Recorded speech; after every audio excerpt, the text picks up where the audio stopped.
And I was 3 months pregnant, wobbling down the street to catch a city bus to go to my new school. It was a special school for teen moms. And on that bus, I remember paying my fare, taking the seat, and the bus moved forward. And along the journey, a young lady that was sitting directly across from me leaned over and whispered to her friend loud enough for me to hear. And she said, "Look at her. She will never become anything in life." And I sat there with my heart racing, palms sweating, wondering, who is she talking about? Me? But honey, that lit a flame. I was like, you know what? I'm going to show her. I didn't say anything to her or her little friend. I just got off the bus with this newfound determination. And that was a turning point. Welcome to another episode of Soul Shift Sessions podcast, where we have deep transformative conversations to transform your mind, to transform your life. Believe it or not, my host, my co-host, my favorite co-host has left me here to do this introduction by myself. Not because she's lazy, because y'all know she's not, but because she is today's guest. But before we get into why she's today's guest, be sure to like and subscribe to our channel. We are on YouTube, we're on Spotify, we're on Apple, we're probably everywhere that you can think of. So whatever your favorite platform is, be sure to like and subscribe to Soul Shift Sessions. And also, if you think that you want to be a guest on our show, go to soulshiftsessions.com and register to be a guest. So I have my favorite person in the whole wide world on the line, and she is the co-host of this show. We have none other than the freedom and financial life coach, Coach Sapphire Star. Welcome to the show as a guest, not as a co-host. And by the way, I feel very alone right now. I feel very alone. I hope that I did a decent job introducing this show. And if not, you all know why she does it on the regular.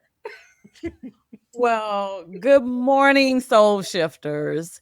I would like to say, Coach Kyle, you did an amazing job with the intro. I was a little concerned, I was concerned. but I was like a proud auntie over here. Like, oh my God, such a great job. I loved it. It was authentically you. And that's what I love the most about it. You came Yeah. with the energy, you came with the vibe. Yeah. I'm proud. Great job. Great Thank job. you Great very job. much. I appreciate it. So, we have made it to the point where you are now the guest. I got a chance to be the guest, and you handled it with perfection. And I am hoping that I can deliver just a smidgen of the quality that you gave when you interviewed me. And what people don't know is how effortlessly you make things look. Because I know that your life is not effortless, but you do make it look like you woke up this way. I woke up like this. Yeah. Yeah. There are a lot, and I say this all the time. And first of all, it I see what you were saying now. I forget which episode we interviewed you with AI and talking to your AI and using AI for your Yeah. life and in your business. Yeah. But I remember you saying, gosh, it feels weird to be on this side of the track, Yes. for lack of a better phrase.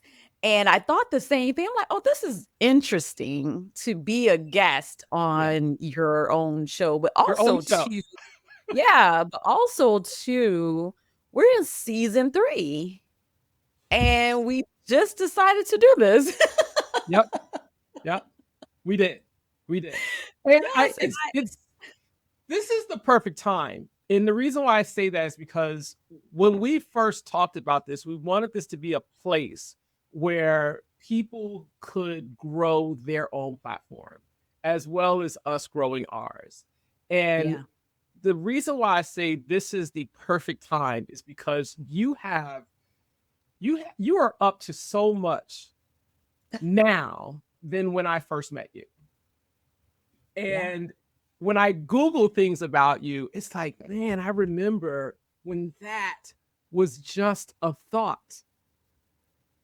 And now we are full speed ahead with the initiatives that you have going on. And I can't wait to talk about them. But before we do that, I want to start off with this. Before the mission, before the message, who was Sapphire Star when nobody was watching? Oh, wow. You just out the gate, huh? Out the gate. That is a great question. Who was Sapphire Star? I was definitely, I want to say a work in progress, but I want to say who I am today was always there when I began this journey. You know, we always talk about enjoying the journey and where we are Yes. and the seasons of life that we go through, the seeds that have to be planted. And so I would love to equate, you know, who I am now versus who I was then. The seed of today was planted many, many, many years ago. And I probably can take you back to when I was 9 years old. Mm. I was a little girl. I was extremely adventurous. I loved exploring. I loved creating. And I remember my favorite Aunt Belle, she bought me this cool little scientific chemistry set kit. And I was just so excited about this little kit. It had all the little potions and bottles and different colors and mixing things that you can do. And oh my God, I was in heaven as a 9 year old. And I thought, man, how cool is it to take something that currently exists and to create something that never existed before? And I believe that's a great metaphor for my life. Like I never knew what was out there, but I was just excited to put things together to see what I can create. And also, again, that 9 year old girl would look up in the sky, living in downtown Savannah, Georgia. I would look up in the sky at the stars and wonder, what is out there? Because this can't be it. This cannot be it. And so I was so hopeful as a little girl to just figure out what that was. I had no idea what that even meant at 9. Like, oh, what's out there? I had no idea. But I was just so curious to find that out. And that curiosity is what led me through all the things I've been through in life that Yeah. led me to who I am today, that watered the seed of who I am today. That's a beautiful answer. And for a moment there, I had this picture of you when you got your chemistry with the. Mad scientist. I don't think it's by chance that I became a scientist as an adult. Yeah. Who knew? Who knew? Who knew? Who knew? And after 9, you started living different experiences, and Yeah. eventually you had a child. Eventually you got married, and obviously that there came a point where some real inner work had to be done. Can Yeah. you pinpoint a moment where you're like, I can't keep living life this way and something has to shift? I've had so many moments like that in my life. And I can think about too. You mentioned having a child, becoming a mother. And I remember this specific experience when I was about 13, 14, and I was 3 months pregnant, wobbling down the street to catch a city bus to go to my new school. It was a special school for teen moms. And on that bus, I remember paying my fare, taking the seat, and the bus moved forward. And along the journey, a young lady that was sitting directly across from me leaned over and whispered to her friend loud enough for me to hear. And she said, "Look at her. She will never become anything in life." And I sat there with my heart racing, palms sweating, wondering, who's she talking to? That fire in me was always there. It's so And then I mean, was though. It's so mean to say. to say, yeah, you don't even know me. And you just made judgment about me. And, I was like, who is she talking to? Is she talking about me? But honey, that lit a flame. I was like, you know what? I'm going to show her. I didn't say anything to her or her little friend. I just got off the bus with this newfound determination. And that was a turning point. That was a pivotal turning point in my life because it could have broke me. It could have. But in that moment, I was determined that I was going to be somebody in life. I was going to finish high school. I was going to go to college. I was going to earn my, degree. I was going to create a better life for me and my daughter. And not only did I graduate from college, I graduated from high school on time, graduated from college. I graduated with 2 degrees. And so I have a bachelor's in science in biology and a bachelor's in science in medical technology. And I became a scientist and I started living the American dream, right? You got the house, you get the car, you get the career, you get the husband, you get the 2.5 children, the picket fence, and the dog. And this is what the second pivotal moment where I was like, oh, I can't keep living like this, was when I was divorced. I got a divorce. It was a huge life changing situation for me. And so I went from a 2 income household to a 1 income household with still 2 income bills.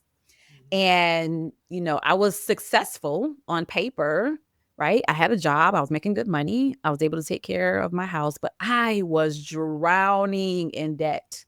I was living paycheck to paycheck. I was working 2 jobs and struggling financially because up until that point, just being I was always in survival mode by the time, just becoming a teen mom and having to take care of my daughter. So I was always in hustle, hustle, hustle, hustle, grind, grind, grind, get it, get it, get it. Like I knew how to make money, I knew how to hustle, but I did not know how to manage or grow money. And so when I became, after the divorce and realized I was living paycheck to paycheck and struggling, I was like, this cannot be life. There's no way God created me to struggle and live like this. And that was the moment that I decided that I was going to take control of my finances. Again, I didn't know what that meant, but what I did have was a seed of determination, a seed of hope in that my life could be better. And so it was a mindset shift because I always had limiting beliefs around money. I was told as a child, you always have debt. That's just a part of life. And Yeah. so why would I make an effort to pay off debt and grow money if that is something I thought you would always have? But it wasn't until I was at work one day in the laboratory and I heard one of my coworkers say that she was debt free. And I was like, girl, that's not possible. My grown self was like, that's not possible. She was like, yeah, it's possible. And my parents are debt free too. And this is how we did it. And that set me on a trajectory that again catapult me into the cosmos. That's awesome. That is awesome. Okay. What was something that you had to learn? I'm sorry, unlearn about yourself or money that changed everything for you? Mm. What is something that I had to unlearn? worth and value, I had to unlearn that I believe that your worth and value was tied to things, tied to titles, tied to background.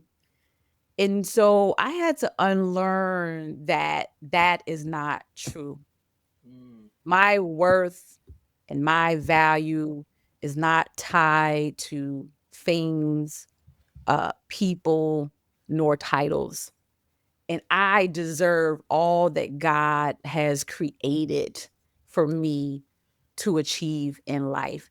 And I don't necessarily have to work for it per se. I'm not saying you don't have to work, but oftentimes people feel when they work hard to do something is almost like having to prove you're worthy of the thing that you're working hard for.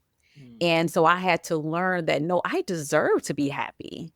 I deserve to have financial freedom. I deserve to live a life that's rich in purpose, passion, and possibility. And once it was that shift, and I think that's what they call the abundance mindset. It was that shift into that mindset that, oh, if I believe it, I can achieve it. And that was a game changer. I'll bet. I'll bet. Yeah, that was a game changer. A lot of people will like they'll go through things and everyone has a story, but not everyone is going to like turn that story into purpose. What pushed you to actually do something with yours? My daughter was the catalyst, and reflecting on the life that I lived as a little girl. We didn't come from money, and my mom, she struggled with things, and I watched that as a kid. And honestly, when you're a young child living in whatever circumstances you're living in, you don't know that is abnormal or atypical or something's wrong. You're just like, oh, this is life. Mhm. And so just watching that just made me think that, man, I want more. I want something different. And I don't know if it's better, but I definitely want something different. Yeah. And so having my daughter, obviously, I don't advocate for teen pregnancy and, teen parents and stuff. I don't want to be But a if you poster find child for yourself in that. that situation, I don't want to be the poster child for that. right. But when I became a mom, that turned something additional. I believe I was always, even before becoming a mom, I was always like, again, I was curious, I was adventurous. I was going to always figure out what was around the corner. And I had very strong women in my life, like my mom, like my auntie, like my grandmother, that poured into me in terms of what you're going to be. But just becoming a mother, that was just it was something about it that it forced me to think about something bigger than me or outside of me to give myself hope. Because oftentimes, if you don't have anything that you're living for or something that bigger than you, we're human, we're flawed, and we're going to make mistakes, we're going to fail, we're going to fall. And so if you're only trusting in that, then when you fall, when you fail, you're like, "Eh." But when you have something or someone bigger than you that you're living for, that can be the motivation to keep pushing even when you fail and when you fall and when you falter. I would definitely say having kids definitely changes everything because you're Yeah. no longer like really living for yourself. You're living for making sure these human beings make it to adulthood with as little bit of trauma as possible. Yeah. And you know what's interesting? That's not automatic either. Because I'm obsessed with soft white underbelly on YouTube. I And have it's not heard talking of about, this. oh, if check it out. I think his name is Mark. He's Okay. the creator of that channel. And what he does is he explore the things about America that is oftentimes pushed to the side, the things you don't see. And that's why he called it the soft white underbelly is there.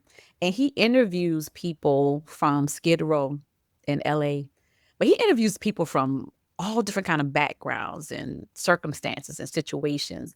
But it just really give you a glimpse into the life of people who may have had a different experience than you.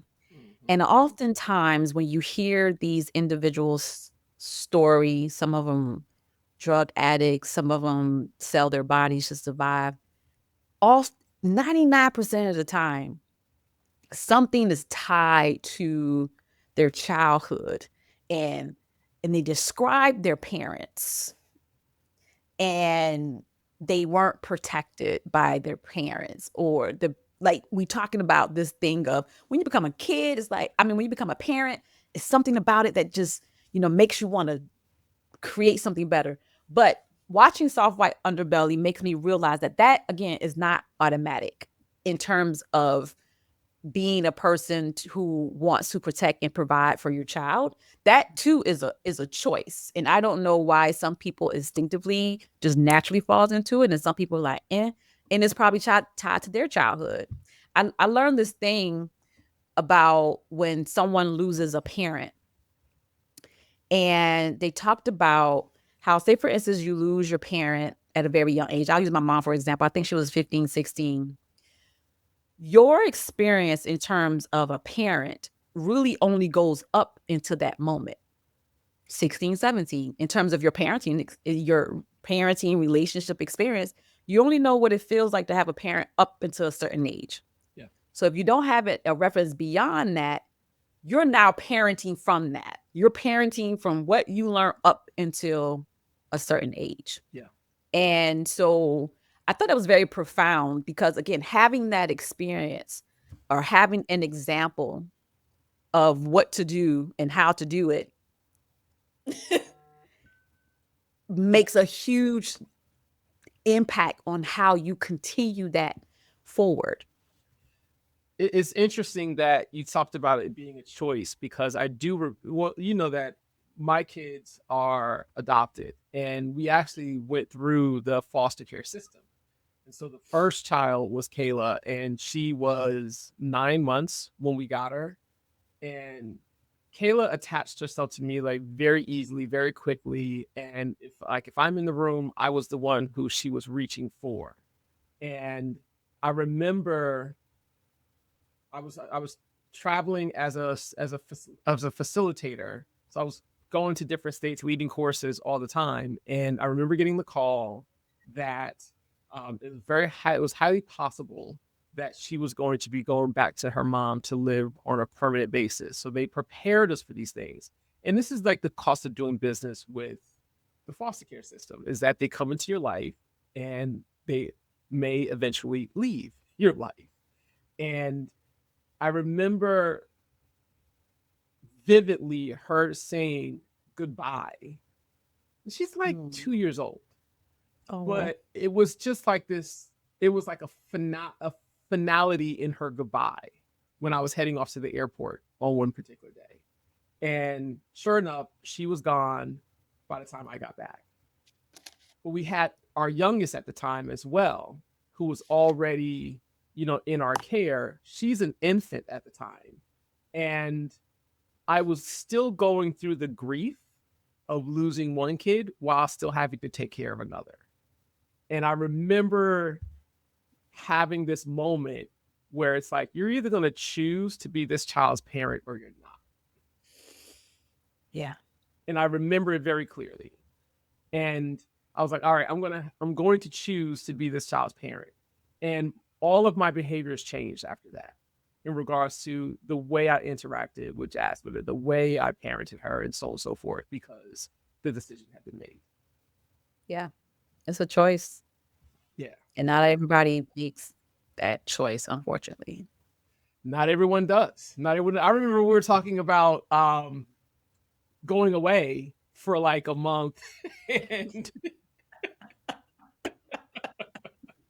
And you were like, hey, look, there are some fathers that leave and don't come back. So your family can deal with you being You're gone for a fine. couple weeks. You're fine.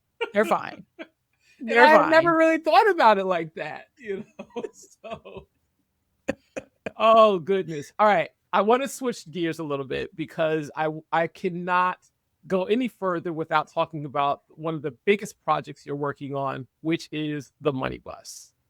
Yes. It's such Yes. a bold and tangible vision.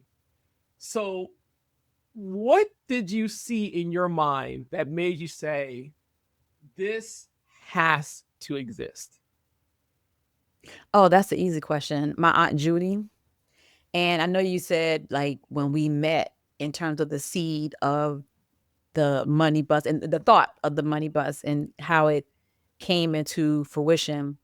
But before we met, when I was living in Mexico, because I'm born and raised Savannah, Georgia, moved away to Atlanta, and then started traveling the world. I've been to 27 different countries and living my best life. And maybe the past 3 or 4 years, I've been hearing the spirit was saying, it's time. I was like, time for what? Was like, it's time to go back home. And I was like, child, get I'm not somebody else hearing to do correctly. it. I'm not hearing correctly. This is not.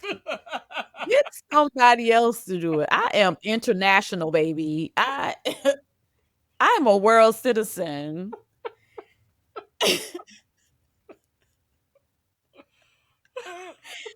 And so, before I moved back to Savannah, I was, and I've been running.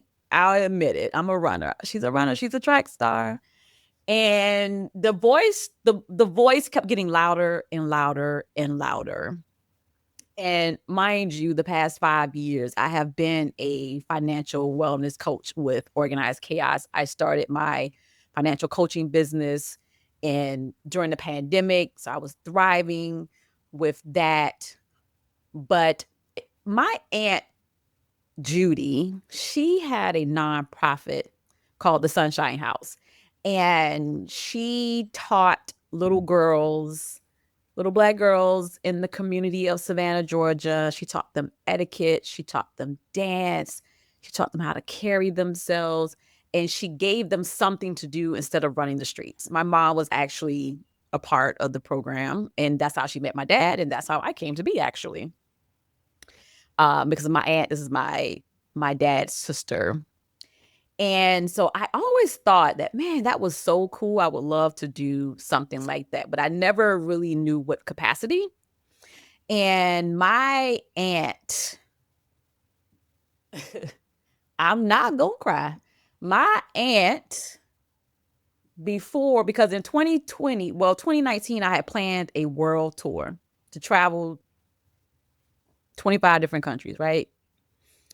And planned it for a year, became a minimalist, sold everything, and was to embark on this world tour in 2020. Well, we all know what happened in 2020. And the plan was for me to leave May 2020. And I was like, man, I'm still getting up out of here because it's going to blow over in a few weeks. It's fine. It's fine. We all But we thought were that. in a full on pandemic. But I still was determined to leave. And my kickoff was Hawaii. It was the kickoff. So in my mind, I was like, you know what? I'm just going to get to Hawaii. And when it's over in a few weeks, then I'll take off on the world tour. And my aunt, she was in her 60s. And, you know, before I was going to take off, I was like, man, I really want to go see my aunt before I leave. Like, I got to go see my aunt. But it's the pandemic. She's older. I work in healthcare. I am the one who is doing the COVID testing. Like, I was in the heart of this. And so there was a really huge conflict in me about going to see her and potentially exposing her to anything, but me also being gone. I had a year-long sabbatical lined up. But for some reason, my spirit just was like, no, I'm going to go to Savannah and go see my auntie. And we'll social distance or whatever. And I got to see my auntie. And that was like in February, March, and I took off for a world tour. Took off for Hawaii. And well, my aunt passed away while I was gone. And that really broke my heart. But one of the things that she did was and I never said this out loud because it was such a weird thing. She had an insurance policy and she left me some money. Now, it wasn't millions of dollars, but this was such a foreign concept to me that someone loves you enough to provide for you even when they're not here. Yeah. They're gone. And they're still offering something to you. That was such a mind FUCK. Yeah. Because I'm like, what am I supposed to do with this money? It was so strange to me. I was like, it was so weird. Yeah. It was so weird. I was like, this is weird. And that money just sat. I just put it in the account and I was like, I didn't even touch it. I didn't even touch it. I just let it sit there. And then, some years go by, living in Mexico, the spirit kept saying, go back, go back. And then that's when it hit me. I was like, I'm going to come back home. I'm going to establish my in-person community brand. I love my city because this is why I do what I do. And I'm going to create the Sunshine House like my auntie did. And so it started out with, it's going to be the Sunshine House like my auntie did, but it's going to, instead of teaching etiquette and dance and culture and teaching girls how to be women, so to speak, I'm going to teach girls about money and how to invest and how to grow money. And that was the impetus. And I actually met you on the way coming back into America, actually. I met you a few months after I moved back, after that epiphany, if you will, of, okay, you're going back. And I was fighting it still, but I was fighting it on the way there. I was like, I don't want to do this, but I'm going to do it. I kept, it was interesting. Yeah. And then, but you know what? God is so good because, again, this is another situation where I don't know what this looks like. But what I do know is going to happen. And so the version of the money bus came from the Sunshine House inspiration. But then when I came back and moved to Savannah, I applied to be a part of this startup founder program, a 12-week program called Startup Spark Savannah, with startup.org. And that's how the idea and the inspiration came and was molded and shaped into the money bus. And you know why? Because Nick, who was one of our mentors, he was like, what's your personal vision? I had never thought about what my personal vision for my life was in terms of like stated, like what, because we think about as entrepreneurs, what's your business mission and vision? We have that. I had that. Let's go. I never thought about my personal vision and how it aligned with my business vision. And that something as simple as that really shifted, because I was like, I don't want a stationary place, because my personal vision for myself is freedom. I want to be able to do what I want whenever I want.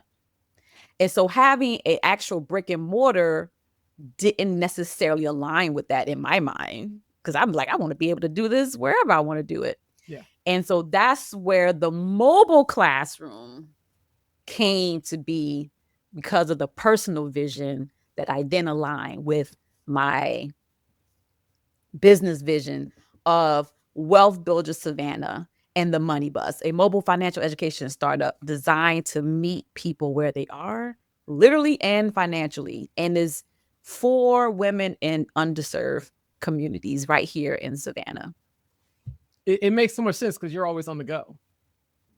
Absolutely. Exactly, right? I don't know why I didn't think about that Right. before, because like I said, originally it was gonna be like a center, a place you could come to teach, so I could teach these classes, financial wellness and all the things. But the bus was like, oh, it was such a beautiful thing. Picturing you in a brick and mortar facility is such a foreign concept to me. Like I can't see it. Yeah. But a mobile bus that teaches the community how to be wealthy makes Yeah. way more sense. Way Way, more sense. way All right. more. So I have a question about this then. And this is something that I haven't even asked you offline, which is, have you had any kind of fears or anxiety around this project? And if so, how did you move through that? And it's okay to say you didn't have any about this. Oh no, I struggle with things, not in the sense of fear. I wouldn't say fear. Like it's never if this is going to happen. Never. Mhm. That never crosses my mind. Mhm. I have a level of delusion, is what the people call. I don't know. But I have a level of faith in Delulu that will move mountains. Okay. So I never thought this wouldn't become what it is going to become. My challenges that I've had was trusting the process, trusting other people with my vision, my mission, and trusting myself to be able to create a team. Because I always thought, oh, I can't find people. It wasn't really about the people, it was always about me trusting Mm. myself to choose and select the people. And one example was, again, always in survival mode. I've shifted to thrive. I thrive more, but that survival thing is still just, it's in there. And I'm going to do whatever I have to do to get the things done. And I'm not waiting on nobody. I'm not asking nobody. I don't like rejection. So I don't want to hear no. I really don't. So to not hear no, I don't even ask. But that's not nothing to be proud about, right? If you're going to build something bigger than yourself, it takes a team, it takes community, it takes people doing this together. You only can go so far with yourself, right? And so I had to overcome that. And again, raising money for the money bus, again, I was like, I'll just hustle, I'll get the money. But it's like, no, it's a community effort. Give people an opportunity to help you with this vision, with this thing that you believe so passionately about. And so I wanted to start like a crowdfunding campaign. And OMG, that was so hard for me to say, I'm going to ask people to Yeah. donate. Honey, I created a campaign. I was like, I'm not doing this. It was in the draft. I was like, ugh, I know that feeling. Oh my God, I know that ugh. feeling. Yeah. Yes. Yes. But you know what? I laid on the floor and I pondered and I was like, Sapphire, it's okay. If you build it, they will come. It's okay. And I just hit publish. And I use GoFundMe. I was gonna go with Indiegogo or Kickstarter, but they don't do for profits with social impact. They only do either you do nonprofit or you just a a a, a for profit company, and mine teeters on the line, right? It teeters on the line. And when I hit publish, man, that was so liberating.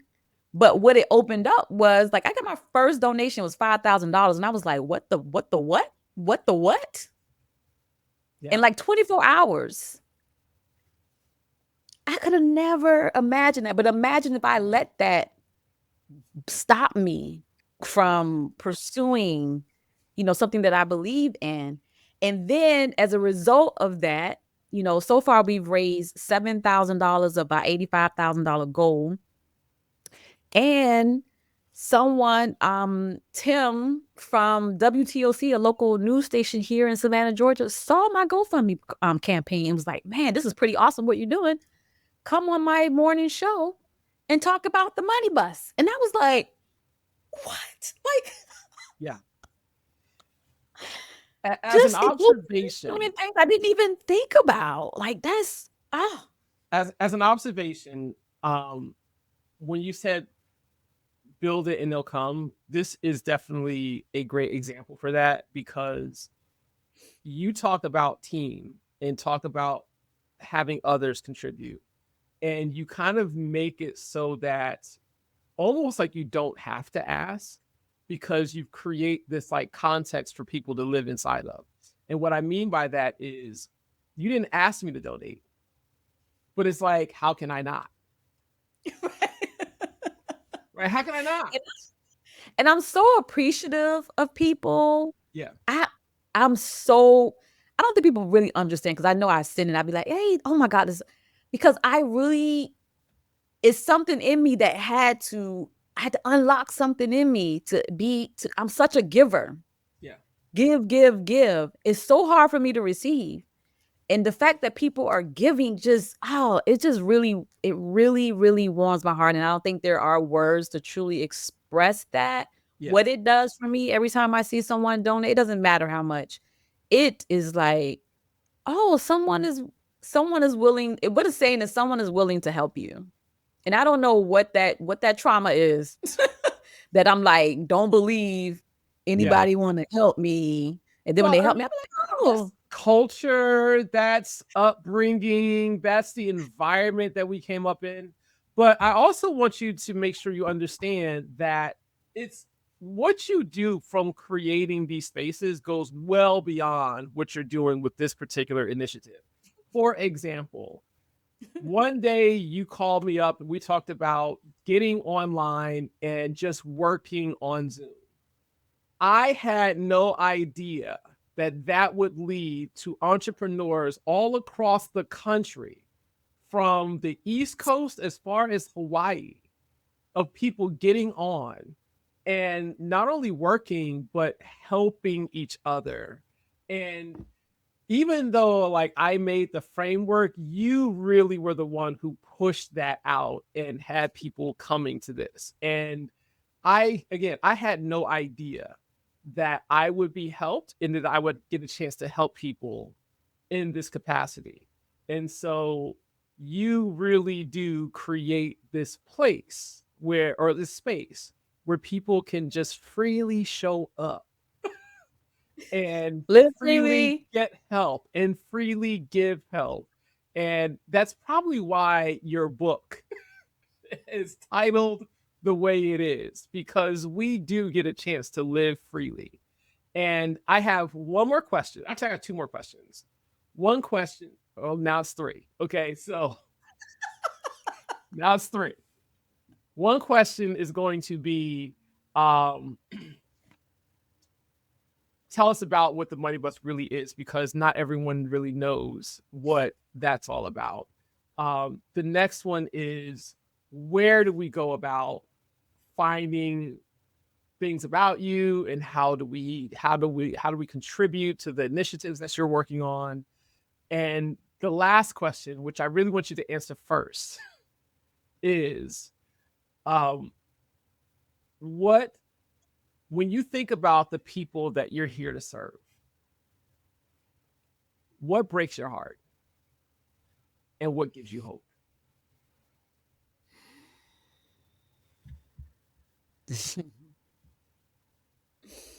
I always think about that Harriet Tubman quote, how she talked about how she freed thousands of slaves.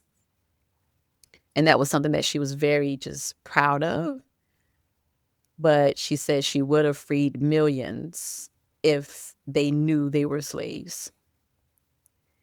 And that is always like my fear, but also is my understanding that not everyone is going to get it. Even though I've always said I've been to the mountaintop, I've seen the promised land. Like I'm not just talking about financial literacy and living a life rich in purpose, passion, and possibility, what wealth means. Like, I am living it. I've seen, I am tasting the fruit of the very things that I'm teaching, so much so that I'm just like, oh, everybody needs to know about this, right? Because I always say financial freedom is not just about money. It's about, again, a life of purpose, passion, possibility. And your time, being able to say, this is what I want to do with my time, and buying back your time. But I know not everybody is going to get it because they don't even realize that they're in bondage. They don't realize that what this can do for them, because it's not always easy. Is There's this shame sometimes attached to money and where we are, where we should be. And then living in a capitalist society, there tends to be this focus on the tangible dollar, right? The thing. But that's not what this is about. Again, this is about legacy. It's about living. Like, what do you do for a living? Live. It shouldn't be you're tied to this rat race grind and you don't even have, like, I started a new job, got a contract, and the time I've been working, it was like, man, I feel like my creativity is in captivity. Like, you don't have the luxury to think about what you like, what you don't like, because if you're not working, you're preparing to go to work. It consumes you. And imagine 30, 40, 50, 60 years of that. That's not living. That's not life. Right. But again, I also understand not everyone is going to hop on board the money bus. And that's okay too, because I firmly believe that if I can change one person, if I can make a difference in one person's life, I can make a difference in a million people's lives. So that's my hope. And that's what I believe, because we all have a purpose in life. And all of us, if we walk and operate in that purpose, it's a thing that just is like a domino effect. Yeah. It's going to keep that legacy thing. And the money bus is, and this is Wealth Builder Savannah in the money bus. And Wealth Builder Savannah, again, it's a community initiative designed to teach people how money works. It teach you personal finance, how to build wealth and what that means beyond money. And the money bus is the mobile classroom where this coaching is going to happen. And again, it's coaching, is community, is connections. And to be able to empower women in underserved communities to take charge of our lives, of our finances, of our purpose, because we don't have to beg for a seat at the table. We can build it ourselves. Yeah. Yeah. That. Woo. This was awesome. How can people find you? Where do we go? How do we donate? What do we do? Where are all the things? What are all the things? Everything. If you would love to support the money bus, if you would love to volunteer, if you would love to share what we're doing, we accept it all. If you love to partner, you go to www.sapphirestar with 2 R's.com. And again, that's sapphirestar.com. You can find Wealth Builder Savannah. You can find the Money Bus. You can find all my socials. I would love to connect with you. I would love to learn about what you have going on in your life. And again, sapphirestar.com. We are, I believe we're 7 to 8%. We've raised 7 to 8% of our goal. And there's still a lot of work to be done. But I know we're going to reach the goal. Yeah. Again, I'm not worried about if, it's just when. But I would love your support. I would love your shares. I would love to connect. So awesome. Gang, if you haven't been transformed by this conversation, you might want to check and see if you have a pulse. Okay, you just might want to check. I have been deeply enriched by this conversation, and even though I've known you for what feels like forever, I haven't known you for as long on paper as it feels from a spiritual perspective. And I constantly think, like, what if I did not want to get a drink that day? Like, it's not In June, we didn't in meet over June, alcohol, but we kind of met over alcohol. kinda. Did we even get the drink? I Because we don't were think in we got the line. drink. We got in line and We got never in got the drink. line. And never got the drink. No. We met in the bar line. And you know what? As I said it out loud, that tracks.